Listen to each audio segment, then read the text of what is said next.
Ranya DRI ಅಧಿಕಾರಿಗಳ ಬಲೆಗೆ ಬೀಳೋಕೆ ಗಂಡನೇ ಕಾರಣ ಅಂತ ಹೇಳಲಾಗ್ತಿದೆ. ಇತ್ತ ಮಗಳ ಗೋಲ್ಡ್ ಸ್ಮಗ್ಲಿಂಗ್ಗೆ ತಂದೆಯೇ ಪ್ರೋಟೋಕಾಲ್ ನೀಡಿದ್ದಾರೆಂದು ಹೇಳಲಾಗ್ತಿದೆ. ಈ ಕುರಿತ ಕಂಪ್ಲೀಟ್ ರಿಪೋರ್ಟ್ ಇಲ್ಲಿದೆ.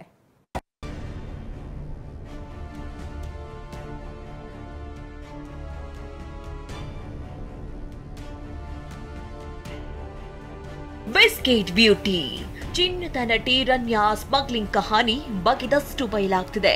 ಡಿಆರ್ಐ ಅಧಿಕಾರಿಗಳಿಗೆ ರನ್ಯಾ ಗಂಡನಿಂದಲೇ ಮಾಹಿತಿ ಹೋಗಿರೋ ಗುಮಾನಿ ಎದ್ದಿದೆ.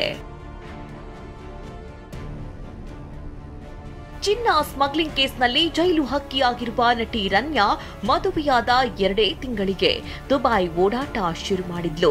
ಇದೇ ವಿಚಾರಕ್ಕೆ ಪತಿ ಪತ್ನಿ ಮಧ್ಯೆ ಶುರುವಾದ ಜಗಳ ಡಿವೋರ್ಸ್ ಹಂತಕ್ಕೂ ತಲುಪಿತ್ತಂತೆ. ಹೀಗಾಗಿ ಗೋಲ್ಡ್ ಸ್ಮಗ್ಲಿಂಗ್ ಬಗ್ಗೆ ಸಚಿವರೊಬ್ಬರಿಗೆ ರನ್ಯಾ ಪತಿಯೇ ಮಾಹಿತಿ ನೀಡಿದ್ದಾರೆ ಎನ್ನಲಾಗ್ತಿದ್ದು, ಆ ಸಚಿವರೇ ಡಿಆರ್ಐ ಅಧಿಕಾರಿಗಳಿಗೆ ಮಾಹಿತಿ ಕೊಟ್ಟ ಶಂಕೆ ವ್ಯಕ್ತವಾಗಿದೆ.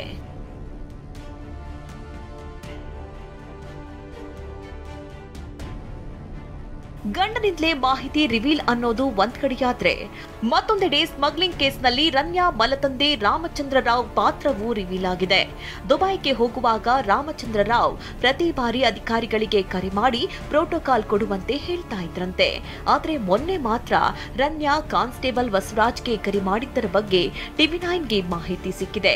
ಕಾನ್ಸ್ಟೇಬಲ್ ಬಸವರಾಜ್ಗೆ ರನ್ಯಾ ರಾವ್ ಕರೆ ಮಾಡಿದ್ದರ ಬಗ್ಗೆ ಪೊಲೀಸ್ ಆಯುಕ್ತರಿಗೆ ಡಿಸಿಪಿ ಸಜಿತ್ ವರದಿಯನ್ನ ಸಲ್ಲಿಸಿದ್ದಾರೆ. ರಾಮಚಂದ್ರ ರಾವ್ ಪಾತ್ರದ ಬಗ್ಗೆ ಸರ್ಕಾರ ಪ್ರತ್ಯೇಕ ತನಿಖೆಗೆ ಆದೇಶಿಸಿದೆ. 1 ವಾರದೊಳಗೆ ವರದಿ ಸಲ್ಲಿಸುವಂತೆ ತನಿಖಾಧಿಕಾರಿ ಗೌರವ್ ಗುಪ್ತಾ ಅವರನ್ನ ನೇಮಿಸಿದೆ.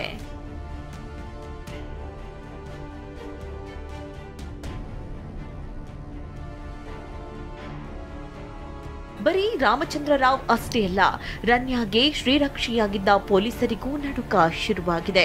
ಒಂದೆಡೆ ಡಿಆರ್ಐ ಸಿಬಿಐ ತನಿಖೆ ನಡೆಸ್ತಾ ಇದ್ರೆ, ಇತ್ತ ಸಿಐಡಿ ತನಿಖೆಗೆ ಸರ್ಕಾರದ ಅಧೀನ ಕಾರ್ಯದರ್ಶಿ ಎಚ್ ಮಹಾಲಕ್ಷ್ಮಿ ಆದೇಶಿಸಿದ್ದಾರೆ. ಪೊಲೀಸರ ಕರ್ತವ್ಯ ಲೋಪದ ಬಗ್ಗೆ ತಿಳಿಯಲು ಸಿಐಡಿ ಎಂಟ್ರಿ ಕೊಟ್ಟಿದೆ. Bureau report TV nine. ಇಷ್ಟೊತ್ತು ರನ್ಯಾ ಕೇಸ್ನಲ್ಲಿ ಕುಟುಂಬದವರ ಪಾತ್ರದ ಬಗ್ಗೆ ನೋಡಿದ್ವಿ. ಇದೀಗ ಈಕೆ ಗೋಲ್ಡ್ ಸ್ಮಗ್ಲಿಂಗ್ ಹಿಂದಿನ ಕಹಾನಿಯನ್ನ ತೋರಿಸ್ತೀವಿ.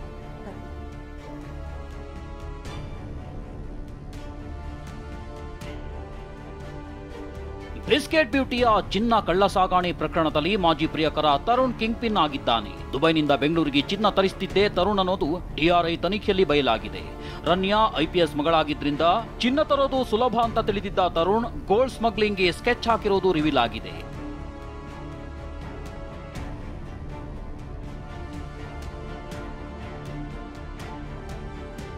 ತರುಣ್ ಪರಿಚಯದ ಬೆನ್ನಲ್ಲೇ ರನ್ಯಾ ದುಬೈ ಗೋಲ್ಡ್ ಟೂರ್ ಶುರುವಾಗುತ್ತೆ. ಕಳೆದ 15 ದಿನಗಳಲ್ಲಿ 4 ಬಾರಿ ದುಬೈಗೆ ಹೋಗಿದ್ದ ಬಿಸ್ಕೆಟ್ ಬ್ಯೂಟಿ 5ನೇ ಬಾರಿ ಪ್ರಯಾಣದ ವೇಳೆ ತಗಲಾಕೊಂಡಿದ್ದಾಳೆ. ರನ್ಯಾ ಅರೆಸ್ಟ್ ಬೆನ್ನಲ್ಲೇ king pin Tarun Kondaru Raju lock ಆಗಿದ್ದು, ತರುಣ್ ಗೋಲ್ಡ್ ಇಂಪೋರ್ಟ್ ರಹಸ್ಯಕ್ಕೆ ಡಿಆರ್ಐ ಕೈ ಹಾಕಿದೆ. ಇದರ ನಡುವೆ ಸ್ಮಗ್ಲಿಂಗ್ ಕೇಸ್ಗೆ ಬಾಗಲಕೋಟೆ ಜಿಲ್ಲೆ ಮುಧೋಳ ನಂಟಿದೆ ಎನ್ನಲಾಗ್ತಿದೆ. ಶಿವಸೇನೆ ಸರ್ಕಲ್ ಬಳಿಯ ಓಂಕಾರ ಸೌಹಾರ್ದ ಪತ್ತಿನ ಸಹಕಾರಿ ಬ್ಯಾಂಕ್ನಿಂದ 2022ರ ಏಪ್ರಿಲ್ 27, 28ರಂದು ರನ್ಯಾಗೆ 10 ಲಕ್ಷ ಹಣ ವರ್ಗಾವಣೆಯಾಗಿರುವುದು ಬೆಳಕಿಗೆ ಬಂದಿದೆ. ಆದರೆ ಈ ಆರೋಪವನ್ನ ಬಾಗಲಕೋಟೆ ಜಿಲ್ಲಾ ಸೌಹಾರ್ದ ಅಭಿವೃದ್ಧಿ ಅಧಿಕಾರಿ ವೆಂಕಟೇಶ್ ತಳ್ಳಿ ಹಾಕಿದ್ದಾರೆ. ನಾವು ಬಂದು ಇಲ್ಲಿ ಸಹಕಾರಿ ಎಲ್ಲ ದಾಖಲಾತಿಗಳ ಜೊತೆಗೆ IDBI ಬ್ಯಾಂಕಿನ ಸ್ಟೇಟ್ಮೆಂಟನ್ನು ನಾವು ಪರಿಶೀಲನೆ ಮಾಡಿದ್ದೀವಿ. 2022ರಿಂದ 2025ವರೆಗೆ ಸಂಪೂರ್ಣ ನಾವು ಸ್ಟೇಟ್ಮೆಂಟನ್ನು ಪರಿಶೀಲನೆ ಮಾಡಿದ್ದೀವಿ. ಆ ಪರಿಶೀಲನೆ ಮಾಡಿದ ಸಂದರ್ಭದಲ್ಲಿ ಈ ಒಂದು ಟ್ರಾನ್ಸಾಕ್ಷನ್ಗೂ ಮತ್ತು ಇಲ್ಲಿರುವಂಥ ಟ್ರಾನ್ಸಾಕ್ಷನ್ಗೂ ಯಾವುದೇ ರೀತಿಯ ಸಂಬಂಧ ಇಲ್ಲ. ರನ್ಯಾ ರಾವ್ ಕಂಪನಿಗೆ ಅರ್ಜಿ ಸಲ್ಲಿಸಿದ ಬರೀ 45 ದಿನಗಳಲ್ಲಿ 12 ಎಕರೆ ಭೂಮಿ ಮಂಜೂರಾಗಿದೆ. ಸಾಮಾನ್ಯವಾಗಿ ವರ್ಷಗಳಿಗಾದರೂ ಮಂಜೂರಾಗದ ಕೆಎಡಿಬಿ ಜಮೀನು ರನ್ಯಾಗೆ ಇಷ್ಟು ಬೇಗ ಮಂಜೂರಾಗಿದ್ದು ಹೇಗೆಂಬ ಚರ್ಚೆ ಶುರುವಾಗಿದೆ.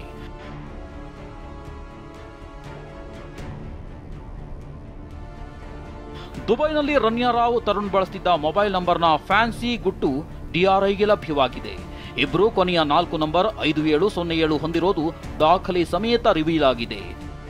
Bureau report ಟಿವಿ9.